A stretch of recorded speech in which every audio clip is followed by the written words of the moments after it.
Okay, so what is a narcissistic injury exactly? The definition of a narcissistic injury is basically anything that injures the narcissist ego or the narcissist self esteem, as their self esteem is like a helium balloon. One small hole is enough to cause it to deflate, and anything can be experienced as a narcissistic injury because it takes very, very little to puncture the narcissist's shallow and largely public, illusionary public persona of arrogant confidence. And beneath this facade is an insecure human being filled with extreme self doubt. Everyone kind of suffers from narcissistic injuries, but those of us who have a realistic and integrated and relatively stable sense of self are not as affected by them as a narcissist, as everybody has some degree of narcissism. We feel a jolt of pain or anger or even shame, but we can go and we can put that behind us. And what is unpleasant for us is experienced by the narcissist, on the other hand, as gigantic and devastating.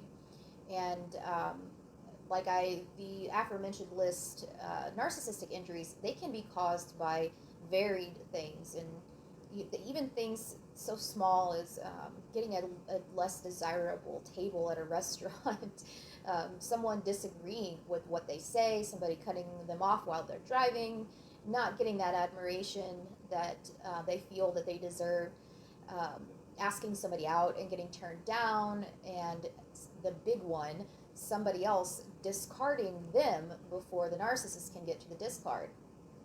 So there is a disproportionate response from the narcissist. Their response will be proportionate to their pain, not the objective situation. So this means that they may respond just as strongly and in almost the exact same way to be getting a bad table at a restaurant as to being turned down for a promotion at work, or even being dumped by their significant other. So here's a quick rundown of some character traits of narcissists. And those are arrogance, grandiosity, preoccupation with money, beauty, power, and brilliance, believing that they are special, and excessive need for attention and adulation, a strong sense of entitlement. They love to exploit people.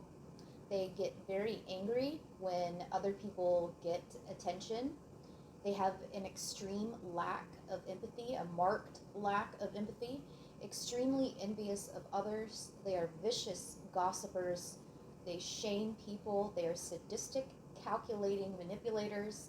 They gaslight. They calculate the love bombing.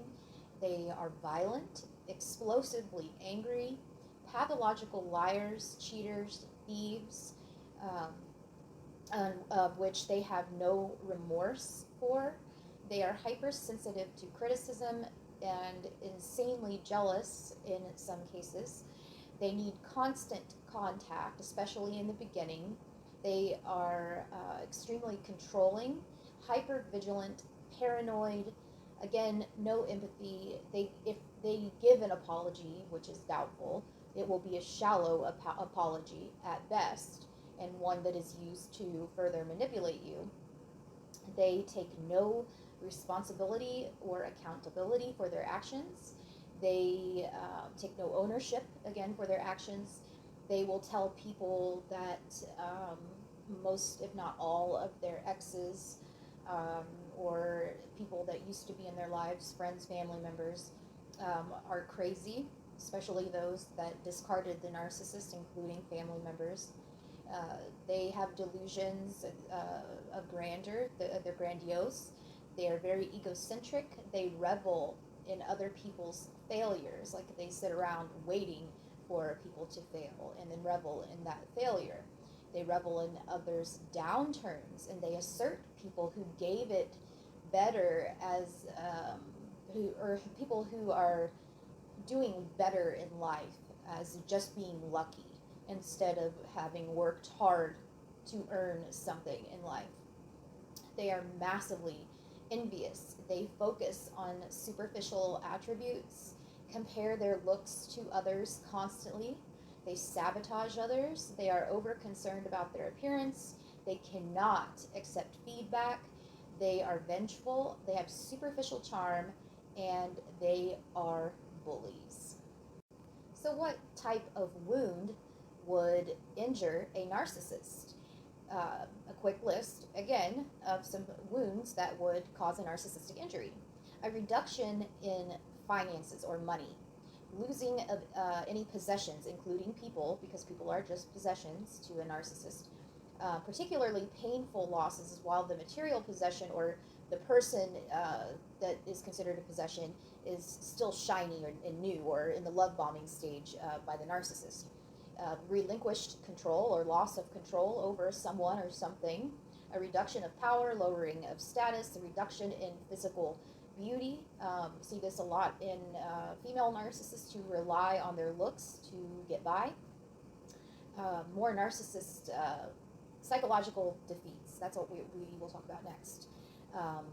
Any battles that are lost in the war called life, pretty much.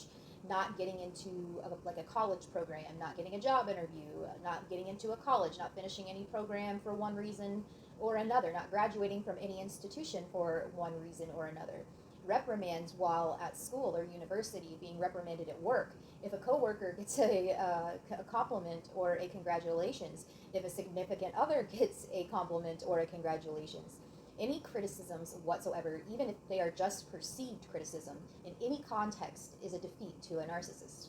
To lose any interpersonal battles, for example, say their significant other responded to a text from the narcissist in 2 hours, and the narcissist responded to a text from that significant other in an hour and a half, that return, the text battle, was a loss for the narcissist since everything's a competition. And speaking of that, narcissists, they loathe to reach out first via text or via phone calls, I have noticed. Note that many narcissists are not eager to reach out to a significant other or a prospective dating partner via text or phone first. This seems to be a huge potential psychic rejection risk for the narcissist. And if the significant other or potential supply source does not respond, it is perceived as a huge lost battle for the narcissist. If the significant other does respond and the narcissist's response time back to the significant other is always slower than the significant other's response time to the narcissist, I'm sure you can see where I'm going with that.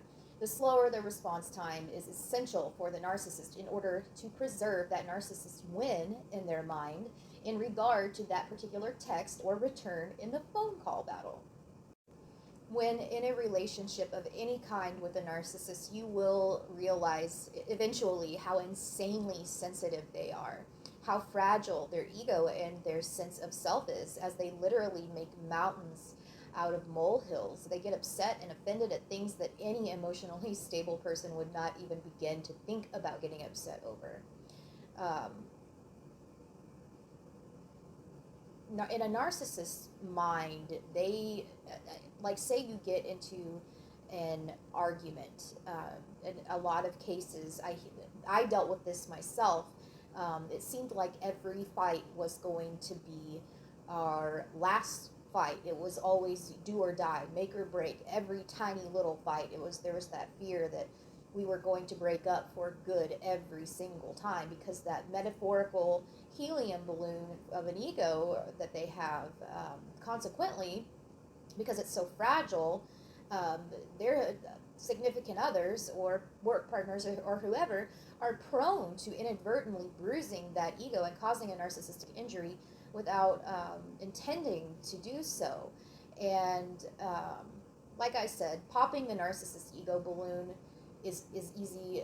It's you can do it with a sewing needle. The narcissist ego will be ruptured if the narcissist relationship partner says or does anything that the narcissist perceives to be real, imagined, or misperceived criticism, real, imagined, or misperceived slights, and real, imagined, or misperceived critical judgments. As there are so many other offenses that any person who is involved with a narcissist must be wary of, lest he or she accidentally pops the narcissist ego balloon, and as such, causes a narcissistic injury. Hey guys, I just wanted to let you know that if you would like to donate to my cause, to Narcissistic Abuse 101, and help out with the production of videos, free coaching, and my speaking events, all kinds of different cool stuff, you can go to the bio section in my profile, click the PayPal link, and I would really appreciate it. Thank you.